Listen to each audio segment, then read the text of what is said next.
Okay. Well, good morning, everybody. It's been a while since we've been able to gather. And as many of you heard, a lot of creeping crud that's been going on. A lot of people, including myself, my wife and I have been sick for almost 3 weeks now, finally getting over it. So, anyway, glad to see you all. Got a number of new people this morning. So, welcome. So I want to start this morning with a couple of quick introductions of some new people, and then we'll just jump right into it. Paul, I thought you were off traveling somewhere. No, I'm here. Well, I am traveling. I'm going to be in my car going to work, but yes. Oh, oh, I thought you were off into some other parts of the world somewhere. No, no, not a chance. Not yet. In a couple of Okay, months. okay. Well, so good morning, everybody. Let's start with a few introductions. Pravindi, would you like to introduce yourself, please? Sure. Hi everyone. My name is Pravindi. I'm on the Televeda team. If any of you know Shruti, she's typically been the one that's been in the past meetings, but I just started full time on their team a couple weeks ago, so I'll be joining going forward. So thanks for being so You, warm for my first meeting. you want to tell people quickly what Televita is? Yeah, so Televeda is essentially a group. We're a team that has a couple of different uh, populations we help. So the main three are seniors, um, veterans, and indigenous people, mostly in Arizona and New Mexico. But we do a lot of different things. We have so many arms, but we provide internet, we're trying to sort of get into the solar space a little bit, but uh, essentially anything we could do to help those three groups, whether it's through internet or providing social services to those groups, kind of doing it all. The team's growing. Great, thank you, and welcome. Glad you could join us this morning. So let's see who else we've got um, that's new this morning. And Beth, you're going to do an introduction later. Sam, I'm going to call on you in just a little bit, as I told you, to kind of give us an update. But you just want to tell people quickly who you are. Sure. My name is Samantha Sharpman. I'm the Director of Philanthropic Programs over at Connect Humanity. We are a national nonprofit situated at the intersection of digital inclusion and access to capital. We generally have two sides of our house. One is a financial lending side where we are positioned to become a CDFI, hopefully in the coming near future. But right now we have a broadband investment fund, so we help communities create their own access to broadband networks and community ownership. So that comes in the form of not just financing, fund access to capital, but also some TA to help create business plans, things like that. And then my side of the house, which is the program side, what are we focus on are alternative paths to funding, cross-sector partnership models, and understanding how to build digital equity into broader economic development ecosystems within communities. So we are one of the projects we're leading is the Alt Funding Working Group. That is a national open working group. Anyone can join. Primarily composed of organizational leaders that from a range of domains that are all working to understand how to support digital equity and inclusion work. That's the access, skills training, and device access type work through aligning the value creation with private and public sectors. Great. And we're going to hear from more from Sam in just a couple of minutes. Um, but it's really great. I know Sam's really busy, so we're glad to have her here. Kristen, you want to introduce yourself, please?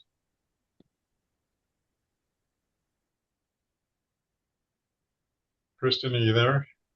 Hmm. Yeah. Let's see. Apologize. There she is. I apologize. Yes. Hello. I'm Kristen Noel Green. I'm the managing partner of FLC Global Technologies. And my business partner, Tracy Cox Ortega of TNT Technology Solutions, has invited me to attend these meetings, and she's been attending them for the last couple of years. And I'm on this call to see how we can assist, how we can partner with the state of Arizona with the BEAD program. And of course, we work with hundreds of broadband and fiber providers all over the country and, of course, globally. Great. Well, welcome. Thank you. I will make sure that I get you added to our email list so you'll get regular notifications. I appreciate that. Thank you very much. Yeah. Okay. Who else do we have that's new this morning besides Sam? We're going to hear about him in just a couple of minutes. Anybody else that's new that I'm missing? I thought there was. Okay. Well, if not, then we're going to. Brandon. Yeah, go ahead, Brandon. I'm sorry, Brandon. Yes. Hi, good morning, everybody. My name is Brandon Ramon. I'm the telephone operations manager here at the Thought Optum Utility Authority. We're located out in Sells, Arizona. And the utility authority is a little unique. We're about 3 companies under one roof, and I oversee the broadband and telecommunications aspect of it. It's my first time on the call, so definitely looking forward to hearing all the information and seeing if there's any resources, building the new resources and stuff like that. And so, yeah. Sounds good. Well, welcome, Brandon. Am I missing anybody else who is new this morning? Okay, let's go back to this. Sam, are you able to stay online for a little bit, or you got to run soon? I can stay. Okay, so let me start with this morning with Beth Neely. Beth, where'd you go? I'm right here. There she is. So Beth is with the Arizona Department of Education, and she has an introduction to make this morning. And so, Beth, it's all with you.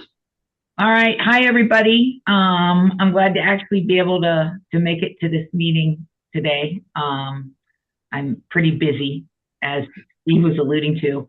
But what I wanted to do was, I know that we've been through a couple transitions. Hi, Mala. Since Mylan left the agency. So, and I have been filling in. I always do that with air quotes. I can. But Sam has now finally joined the organization. Sam, I think it's probably been a month now, correct? Just about, yeah. Yeah, it's been about a month now. So he's been getting his feet wet, dipping his toe in the water, learning about the Department of Education and how we manage the broadband project. So I wanted to introduce Sam. His name is Sam Jacobs. So he's been here about a month. He has a background in infrastructure project management. So he is our infrastructure broadband project manager here for the agency. He's also going to be able to assist our chief technology officer with some internal infrastructure projects we've got going on right now, some real big ones around firewalls and a lot of other stuff that he's working on. So it's really nice to have him. Just really quick, just to kind of level set is Sam is going to be working on the state match letters. You know, he'll be signing those when anybody reaches out for that state match. Help you through your certification process prior to payment, manage the entire payment process to make sure that everyone is properly paid at the end of the project. If you have any questions, I know we're working with a new rate consultant right now on just some questions about enrollment data. So please, I always say, Sam and I are trying to keep our broadband page up to date and current. So always look at the broadband page on ADE. I can put a link in the chat here for everybody. So we're continuing to work on it. We're continuing to update it. Our email is easy. It's broadband@az.gov. So I'll also put that in the chat here when I'm done speaking, for everybody to have. If you email there, Sam's gonna get that, and I obviously still keep an eye on it. What else did I want to say today? Oh, the NSLP for anybody that's interested. So we're going to have the National School Lunch Program 2026 data uploaded to USAT mid-February. I just talked to them at USAT. So that data will be used for the reviews of the 2026 application. So if anybody's wondering when that's going to get loaded up there, it'll be about mid-February. Health and Nutrition Services will have that published, and I will certify that and get that up to USAC for approval for any of the 2026 applications. So if that helps everybody out, they wanted it a little bit earlier, but Health and Nutrition Services, I didn't want to give 2025 data, so that's going to be up there mid-February. So when Sam comes back, maybe at the February meeting or one of the February meetings, we'll give everybody a thumbs up and update. If you have questions prior to that, you can always email us. But that should speed up the application review for everybody. What else did I make a note of? I think that's probably about it, but I do want to say I'm really glad that Sam is here and he's already jumped in, paid a school, certified a school already. So it's just wonderful. But yes, it is. It is, Mala. Correct. It's based on the 2025 enrollment data. So I'm happy to have Sam taking a little bit of a deep breath so I can get back into my other two jobs. So well, I'm sorry, go ahead. No, I just to say I appreciate everybody, and again, please reach out. I'm still working with Sam. We're working together, and we'll tackle everything that we can together. Well, we appreciate you being here. Sam, do you just want to say anything quickly? Quick hello, or any thoughts you have? I think Beth covered basically everything. So if you guys do have any questions, just feel free to reach out to us, and we'll help out the best we can. So Sam, can you just talk a little more about your background, please? Absolutely. So I have done quite a bit of infrastructure within healthcare, mostly helped out with the Department of Health Authority in Dubai. Also was just recently in Oklahoma doing a lot of work there. And then I got the opportunity to come over to the Department of Education back in Phoenix, where I've been for about 17, 18 years. So I'm just happy to be here. Great. Well, welcome, Sam, and we look forward to your participation when you can be here.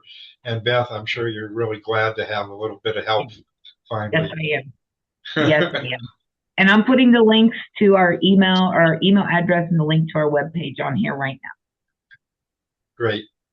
Thank you. Thank you, guys. Okay, let's just jump right into Samantha. You want to, let me kind of turn it over to you and for you to kind of give us an update, particularly on the task force that you mentioned earlier. Sure. So I mean, it hasn't been a ton going on since everyone has been kind of closed and on hiatus here for the last few weeks. But from around, let's see here, we launched in August. We announced a project to create what we called the alt funding guide. So out of the convening of the group, we identified the need for a reference guide to better understand and outline the value propositions and value creation opportunities between digital equity and various public and private sectors. So we have been working with Mission Telecom Giving on a project to do that. That project was launched in fall of last year. As of today, we have delivered a number of the sections. So we're, I would say, about a third of the way through writing that, with a goal to ship and deliver a published product by the end of March. So we're on a really aggressive timetable. As we publish, so we kind of have a work plan. Anyone who joins the organization, the coalition, it will have access to our shared drive. Those shared drive have calendars and resources, and I send out. We have a listserv.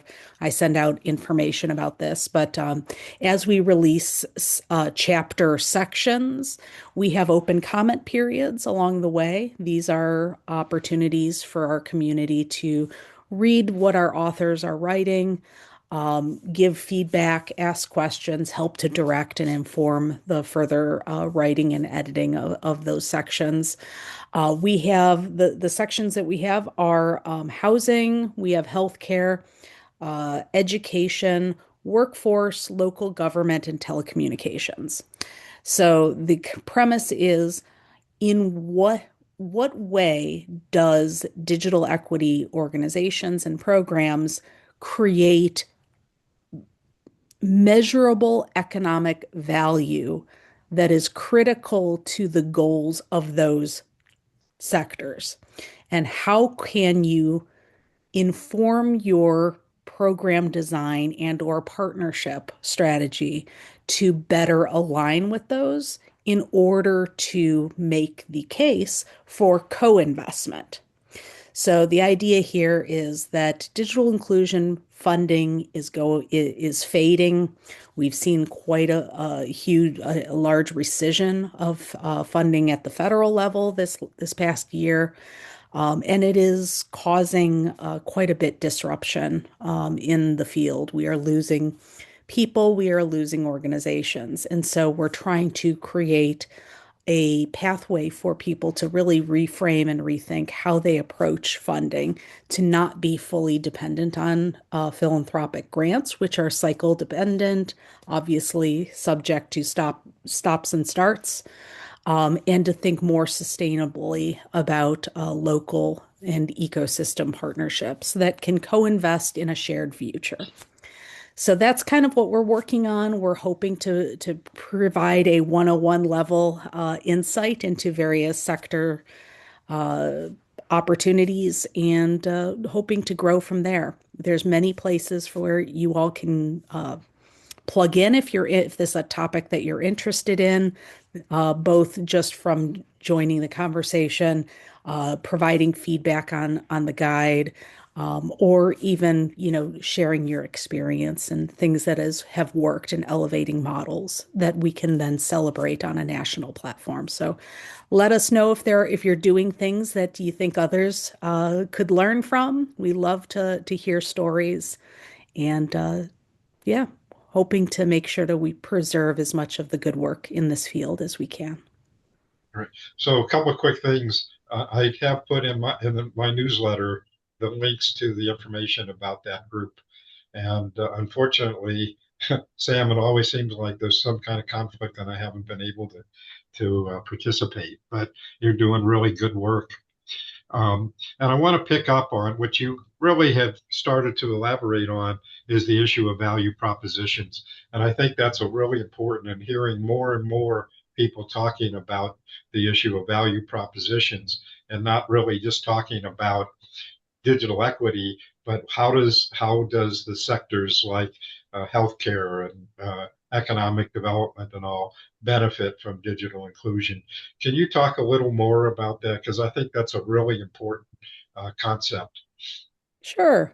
I mean, this is for those of you who might be from the economic development world. This is not an uncommon thinking framework. We're really talking about social enterprise thinking. But this is not something that's real common in our field. So digital equity, we do work on behalf of the most marginalized of our populations, people that can't pay for our services, and so we try to grant fund.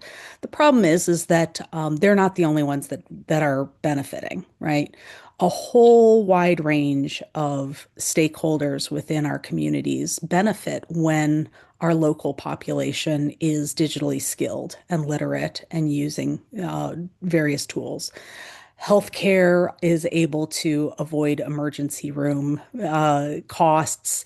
We can increase adherence to medication regimes, improve communication and adherence to appointments in our care, processes and things like that.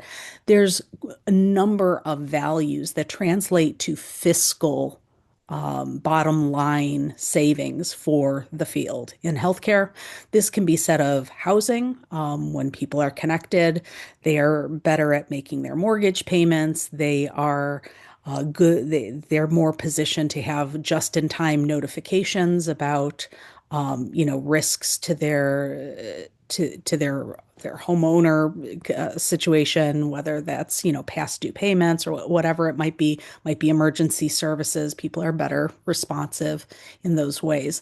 And so that brings down administrative costs, that increases people's ability to stay in their homes. A whole number of goals that are, important to the housing sector are facilitated through having access and use of digital technologies.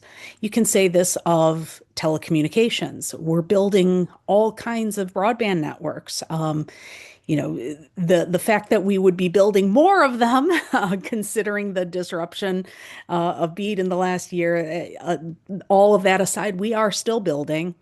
And many of these places, those networks are expanding in places where population density might be a little bit lower than main urban areas.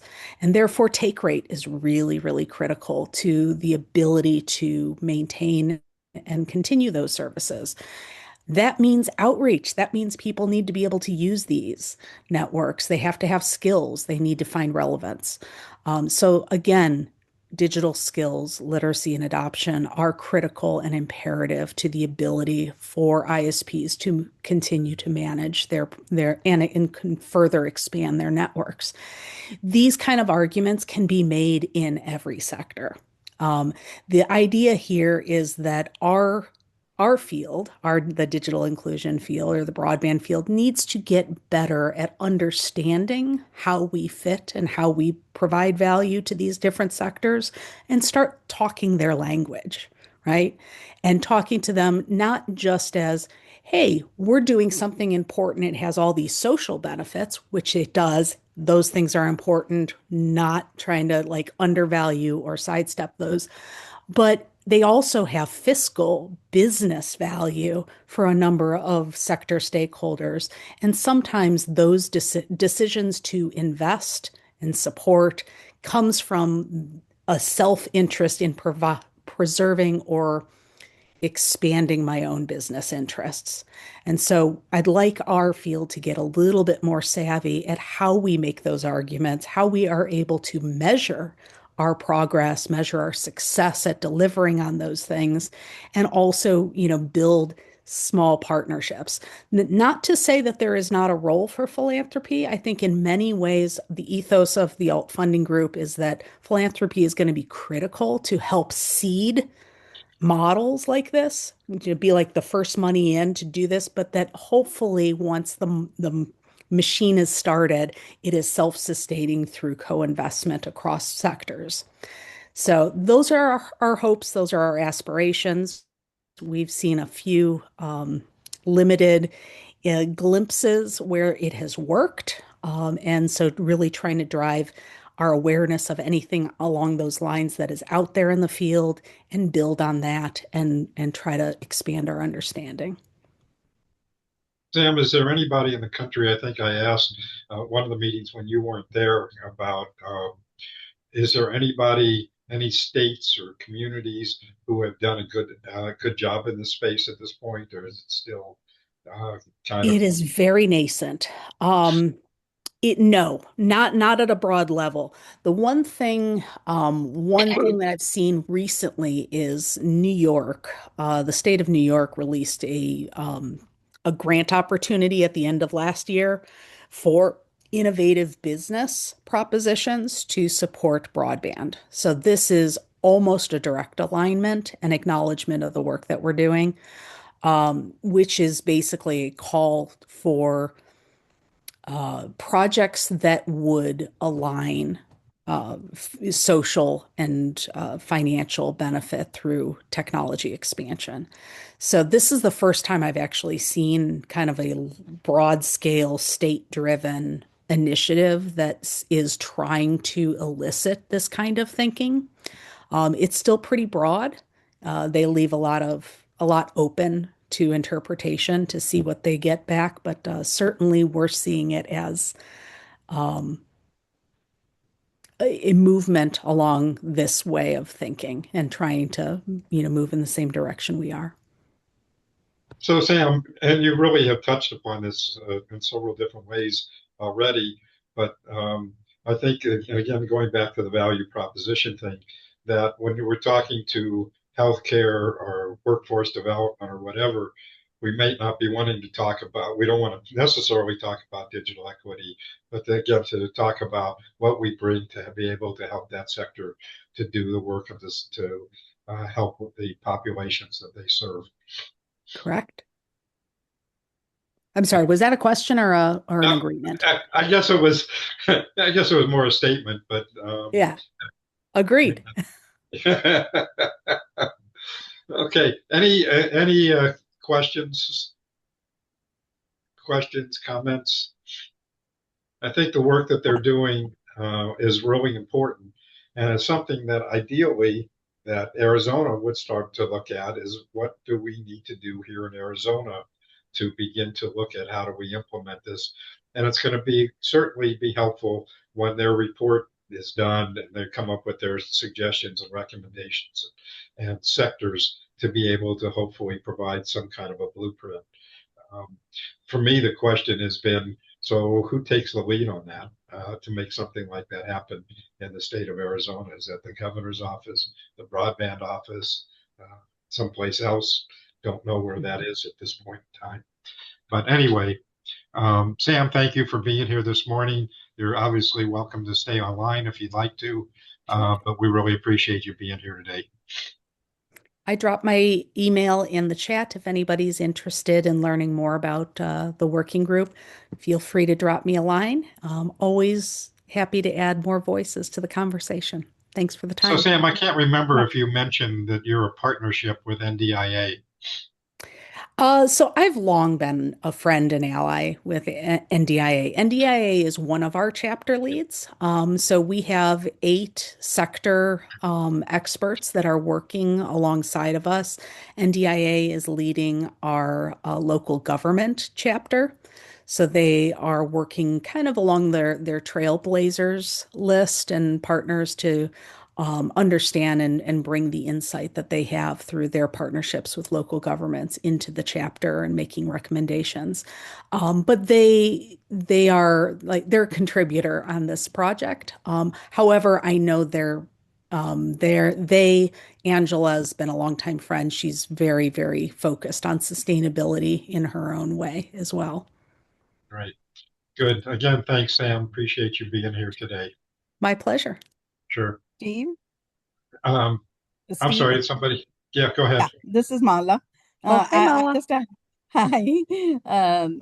I'd definitely like to be a part of your working group. And I just wanted to share something that I'm actually working with some of my former classmates, schoolmates who are still in India, and I'm here, and I am just amazed at how much that developing, in quotes, country has progressed digitally.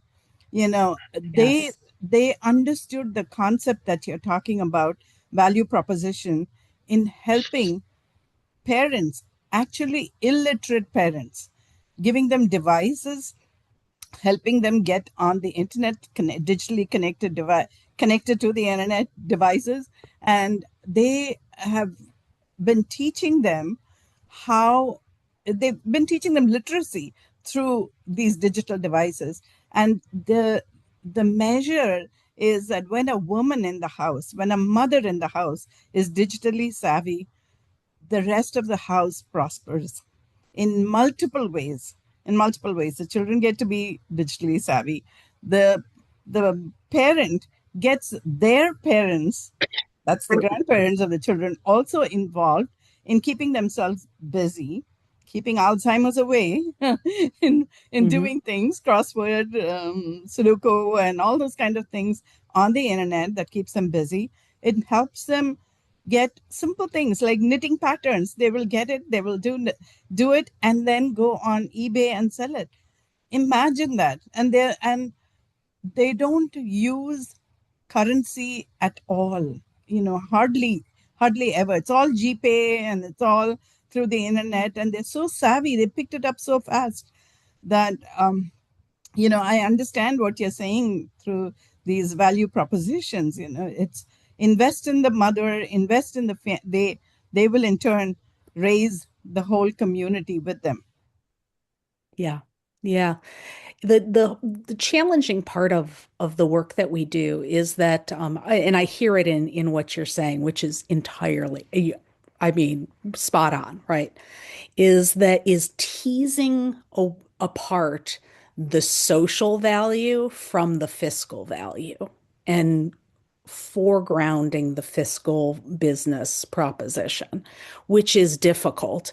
It's not only difficult conceptually at times for those of us who are social driven animals, but it's also difficult from a measurement standpoint. And I think there are gaps that we're uncovering through this process and realizing that we need to get better at how do we measure these things so that we can say that result, that was us, right?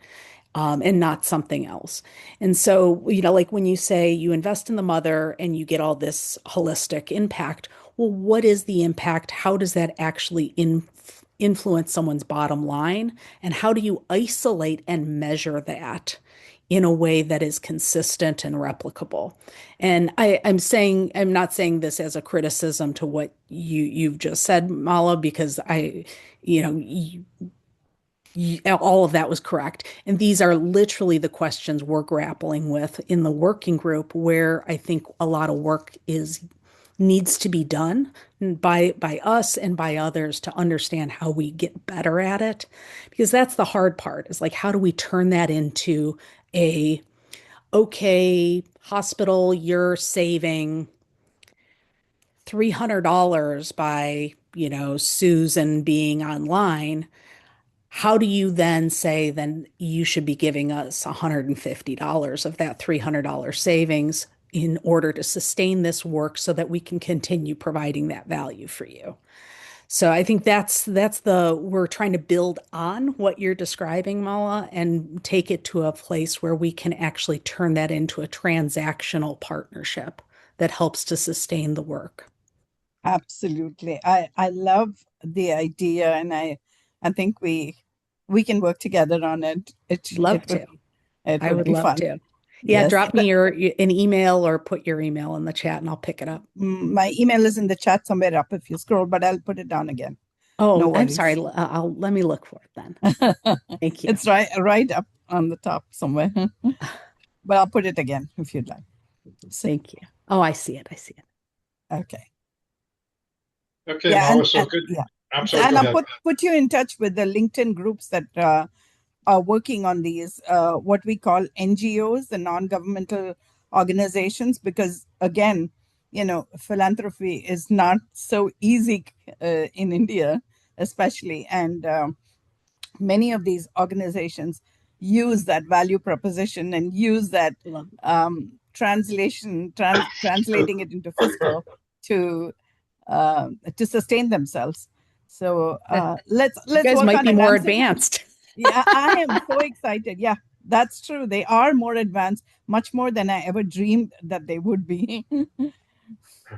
Thank you. That's awesome. Thanks for sharing. Not at all. So Mala, while you're speaking, anything else, any updates that you want to provide? Federal level, it's been kind of quiet, I think, at the federal level, but maybe not. It's been a little quiet on the broadband side, but on the E-rate side, it is absolutely busy time for us now. Just wanted to let people know that this is for both the service provider as well as the applicant, whether they are libraries or schools. This is the time for them to do their Form 470 or the RFP. for services, internet, and internal connections, um, for the coming year, that is July 1, 2026 to June 30th of 2027. Now is the time for them to do that. And just wanted to remind folks that we do have a state master contract in place for carrier services.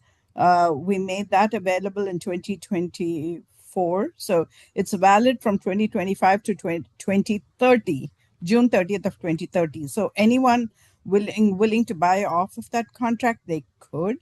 There are several carriers, and if you actually go to my website, and I'll put the link there, it's azlibrary.gov/E-rate. E-rate is one word.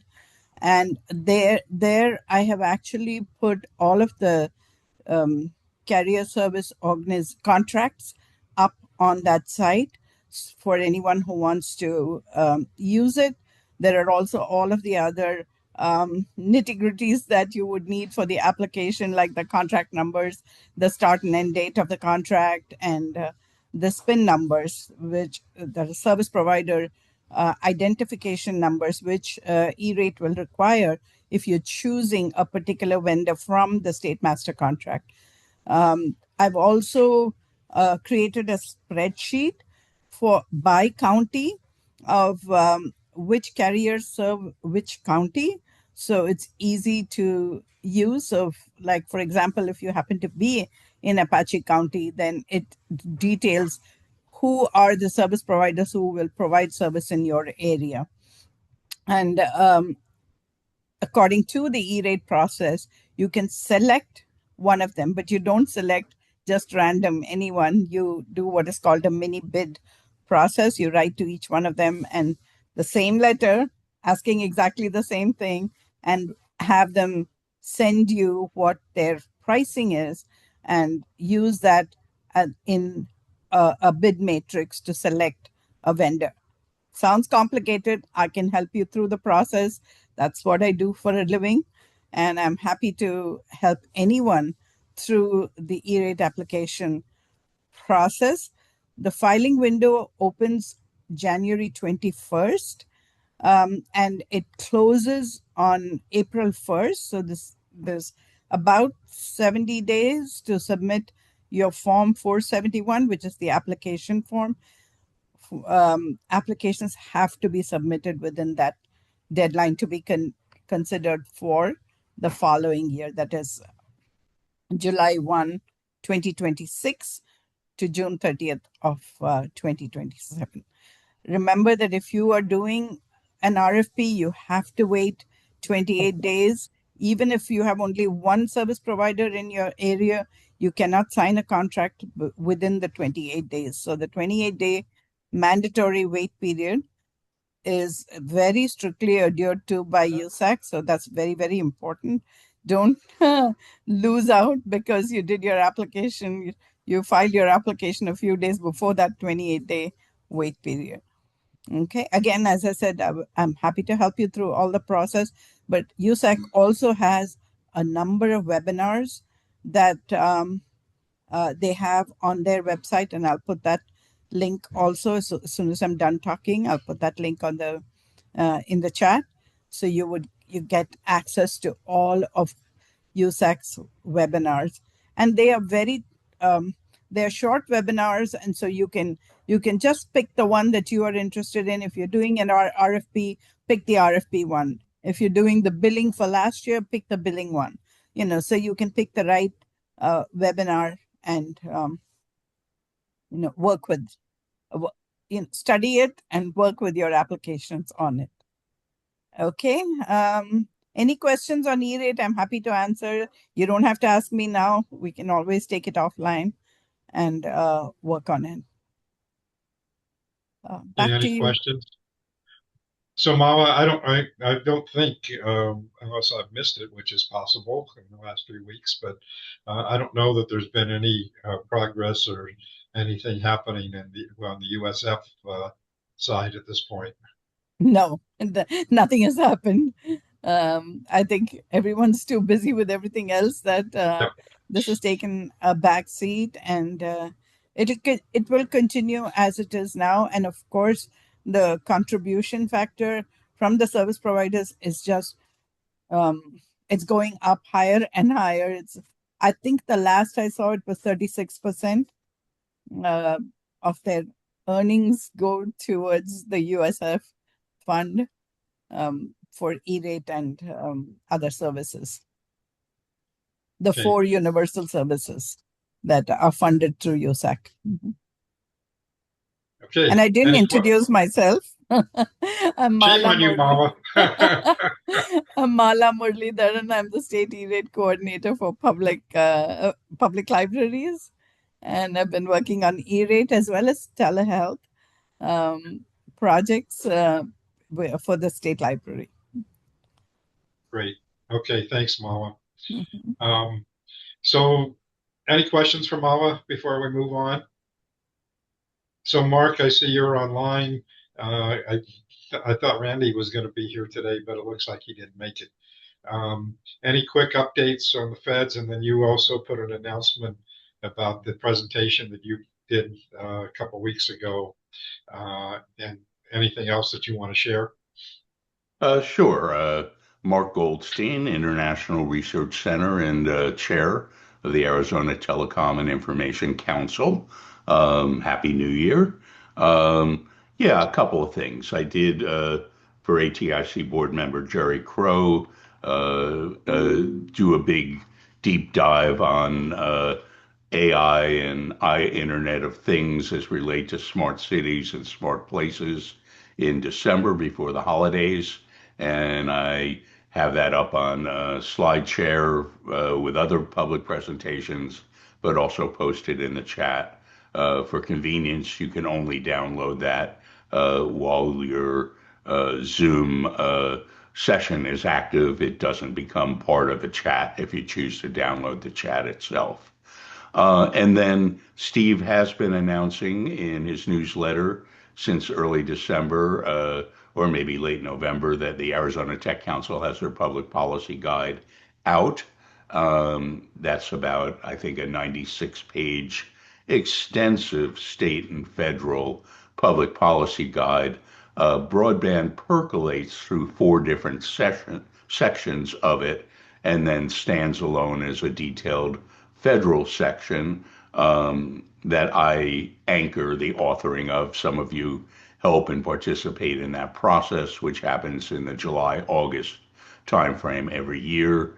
Um, Steve has asked me to present specifically on that guide at some point before too long, and I'm waiting to get the final Word master documents to clean up and cull out just the broadband sections as I usually do, because when I hand it off after editing and teamwork, there's still 2 more editors that take a cut at it. And so I don't have the final version. I'm going to get that and distill the broadband elements into a single Word document. And then we'll have a session in one of our AZBSN meetings about that. Now, Samantha did mention some, you know, changes and disappearance of digital equity funding. And I do want to talk about what's looking like a promising development in that front. So let me share an article that I just put the link to. I think I did. Yeah, there it is. Success for BEAD Act, sometimes now called BEAD 2. So let me find my sharing and talk about that just a little. So I want to share my screen and go back to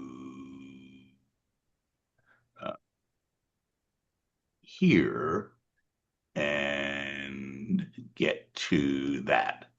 So Broadband IO has published a detailed article about BEAD 2. There was a Senate bill introduced by a Democratic and Republican senator in mid-December and matched 5 days later by a bipartisan introduction of a matching bill in the House. So this becomes what we call a bicameral, both House by political party bill, and we hope has some legs.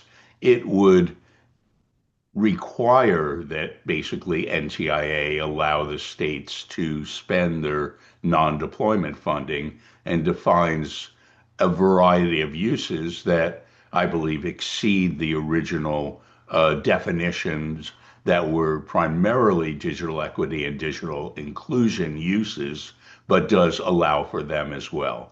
So that's some $20 billion pot of money, approximately, after the benefit of the bargain round. In Arizona, that would be a bit over $400 million in remaining funds. And we feared for a long time that NTIA would or would try to claw back that money to the Treasury on general purposes or otherwise. We have actually been hearing noises from NTIA that they expect states will be able to do that, but no guidance or formal commitment. And there was an executive order from President Trump late November or early December regarding AI and the state's regulation thereof that said that if states had what the federal government considered was onerous AI regulation, they would not be allowed to access and use these non-deployment funds. So there have been multiple signs that that money will be made available to the states for programs, grant programs, and other applications. And so that's a very hopeful sign in the new year. So let's look at, I posted both a link to the actual Senate bill and to this article, which has a lot of details. So the priorities: enhancing connectivity in the defense side and national labs, hardening geographic reach, advancement of cybersecurity, and criticality of networks for economic development, public safety, national security. So there's an infrastructure component, but what it actually allows, what we talked about, hardening and resilience, under infrastructure, it will allow for middle mile fiber optic development funded by the states through these funds, the submarine cables, and this one I highlighted, wholesale fiber optic infrastructure, and exchange points within states, which some, if not many, do not have, would be fundable, and mobile and wireless broadband infrastructure investment, which was generally precluded in the infrastructure side of the BEAD program. And then it will allow for workforce training and some of what we would call digital equity, but it clearly prohibits spending on AI data centers, other data centers, and certain other kinds of infrastructure projects. So the match is a default 25%, but it may be waived for projects serving tribal lands, persistent poverty area, high need regions, and it requires pretty quick action, 30 days from its enactment, for the NTIA to get their guidance out. So the hope is arising that if this bill is successful, if the president signs it, or Congress overrides a veto, but I would expect it would be signed if it reaches his desk by mid-year or late second quarter, sometime in the third quarter, that $20 billion will be available for state design programs. Now, my thinking is that the states are going to really pick and choose from the menu, if you will, of things that could be done with this money, how they're going to focus their RFPs and their grant programs around the elements they decide at a state and territorial level are most important. And that's my take on that bill, and now a new optimism about the potential availability of the non-deployment funds. And for me, who works a lot in infrastructure, um, the ability of this money, some may bemoan that it won't be spent exclusively on digital inclusion activities, that it's been opened up. My work is largely on the infrastructure side, and I have clients and other associates who are really thrilled that middle mile programs, middle mile fiber infrastructure, especially, is enabled at the state decision level by this. So that's what's happening there. I'm just going to show you a page or two from the state public policy guide that I posted. It's really a pretty thing with a lot of graphics, but importantly, it covers really a wide range of positions on things. And so you actually will find broadband sections that I authored and worked with my team on in the biosciences and healthcare section regarding telehealth, in the education, workforce, workplace section, in the higher education section, and then the bulk of what's called the digital infrastructure section, but many other things you may be interested in there. And then in the federal level, a slightly smaller list, the broadband is these two sections, about 4 or 5 pages of this aid guide there. So I'm going to stop sharing and talk about just one or two other things. So, yeah, let me take any comments about the BEAD 2 or questions about BEAD 2. I have one more small federal issue to discuss, but anyone have input or questions or opinions about what's happening with this Senate and House bill now called BEAD 2? I have just one thing, and I did put this in the chat. This is actually a topic that I was thinking about writing a blog post about. Um, Back in, pre-COVID, I was working on this, what I call alternative funding stuff. And it was on the heels of BTOP ending, which was Right, really our first major, investment in this work. And when that was over, it was also very disruptive and, caused a lot of upheaval and lost jobs, lost organizations.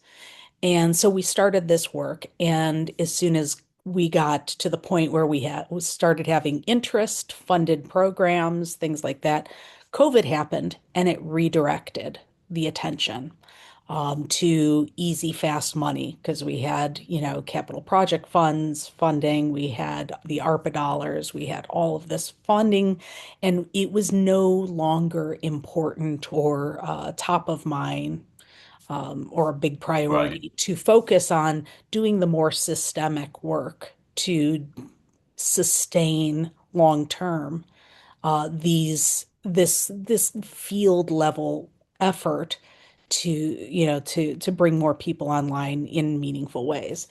And it has just exacerbated this stop start fits and starts thing where we keep scaling up and then losing good people, scaling up and then and there's so much Hmm. waste in continually having to invest in the human infrastructure of this field.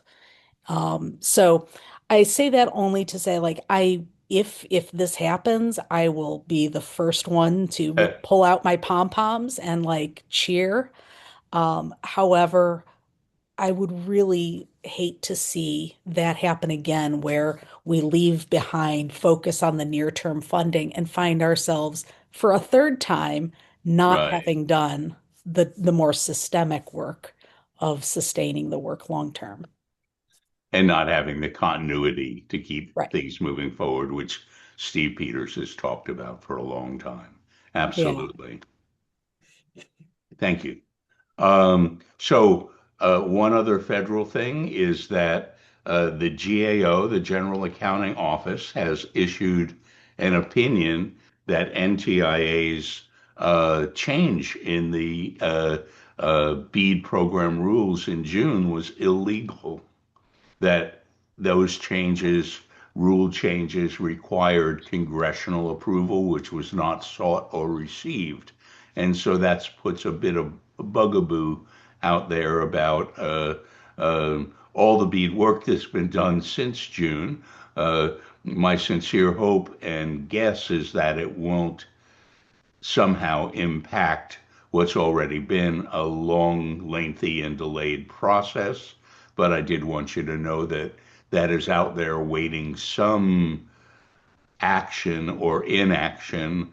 Either Congress then approves the rules, or some court or other mechanism says that they can proceed with those rules but don't do it again, or whatever. But that is a kind of a hanging issue out there that could, hopefully not, put the bead progress at a standstill or a reset. This would be terrible, and again, hopefully not to happen that way, but it is now out there and unresolved. As of now, I believe it's 37 of the 56 state and territories have approved plans, and I believe they're approved by NTIA, but some may need final NIST approval. That was another step that was supposed to not take long before they could move ahead with their programs.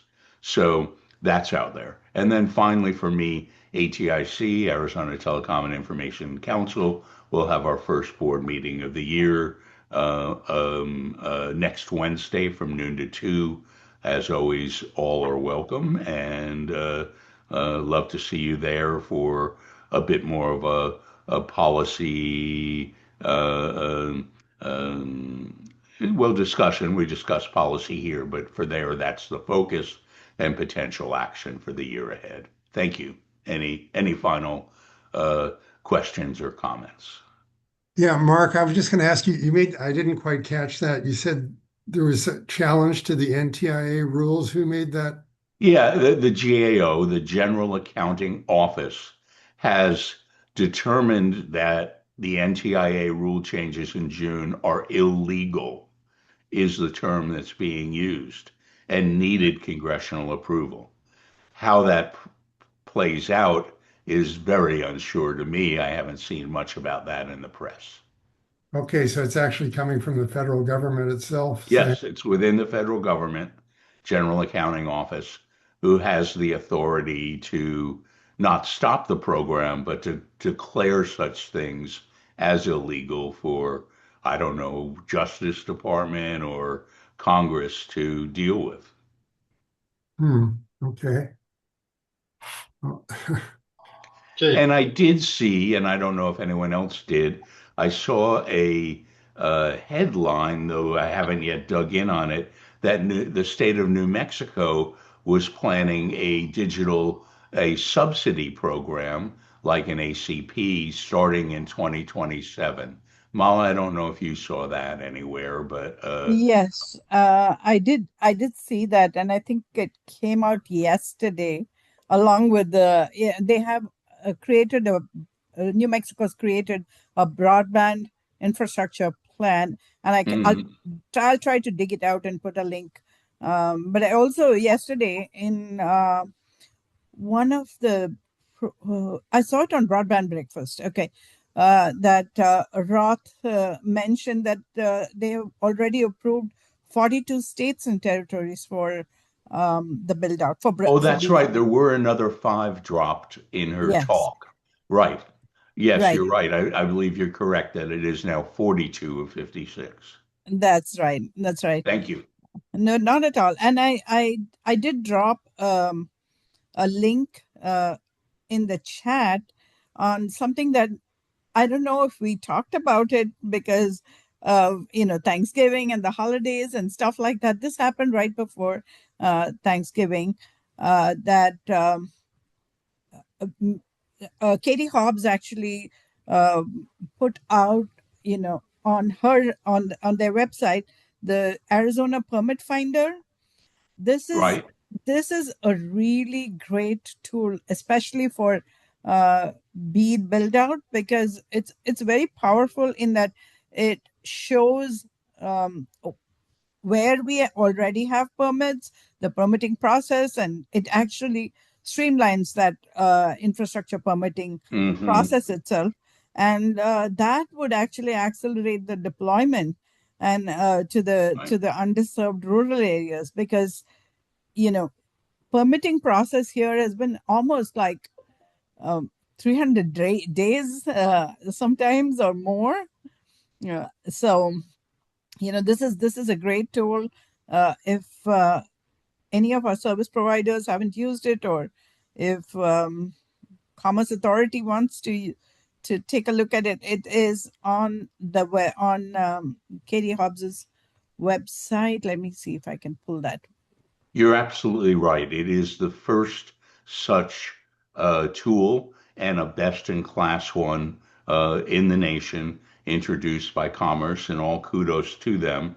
That leads Yes. me to state one more thing about the non-deployment funding. Many states are anticipating using some of that funding when available to bulk up their permitting operations, at least for the bead build period. And so that is another application anticipated for the non-deployment funding, is to accelerate or ease the permitting side. So thank you, Mala. You're welcome. Okay, let's move on. We just got a couple minutes. Just a reminder, and Mark mentioned this earlier, that as you probably all know, that I do send out the chat along with the summary and the video and all that sort of stuff. But if you want to download it today, you can go to chat, and at the very top, there's three ellipses. And if you click on that, you can download the chat directly to your computer today. And related to that, which Mark mentioned, is that there are a couple of files that were uploaded into chat. And if you wait for the chat to be published, those files will not be there. I will try to download them and make them available. But in the meantime, if you want any of those files that were mentioned, you have to download them now. Okay, so we have just a couple more minutes left. Melanie, do you have anything that you'd like to update us on regarding telemedicine? I don't know if you're still there. Oh, I'm still here. Hold on a second. Oh, there you are.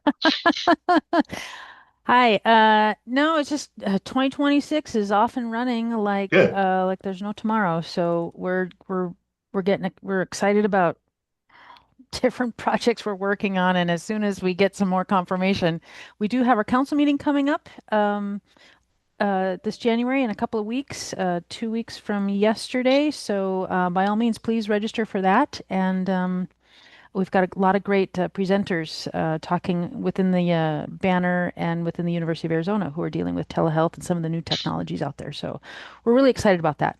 Other than that, that's what I got for right now. Thanks, Steve. Okay, thanks, Melanie. Okay, anybody I missed or anybody? Paul Ross, are you still online? Yes, I'm here. So, Paul, are you still looking for volunteers for your study, or is that I've are got we a done with couple. that? Yes, I'm about to reach out to those people who sent me an email just prior to Christmas. So I'm about to reach out to them and schedule. So, but yes, I could always do with another two or three people, and so then I can wrap up my study. But other than that, yes, that's where I'm at the moment. Thanks. So, Paul, you want to just quickly introduce yourself and tell people what you're looking for in terms of volunteers, and that Yeah, information is in my newsletter. yeah, just very briefly, 30 seconds. Yeah, Paul Ross, I'm an associate vice president at Phoenix College. I'm a doctoral candidate at GCU, doing my doctorate in building a conceptual model of closing the digital divide. And so I've developed a model that can be used by policymakers as well as practitioners. And so what I'm looking for is a few people just to interview for about an hour to go through a series of questions about the model that I have to provide input, feedback, clarifications, adjustments, recommendations, that sort of thing. But I've developed a model over the last several years as part of being in this group as well. And so I'm coming to a conclusion on my PhD. And underneath all of that is about 60,000 artifacts that have contributed to my study. Okay, thanks, Paul. Welcome. I'm sorry, go ahead. Anybody have anything else that they would like to share? I got one more thing, Steve. Okay, go ahead, Mel. I'm happy to announce that I am so happy about this. I have been able to join, I got voted to join the board of the Arizona Digital Inclusion Network. So starting 2026, I'm super excited about that and getting more involved in that community space and outreach. So that's starting in this month. Sounds good. Okay, I'm going to stop recording. Those of you who have been around.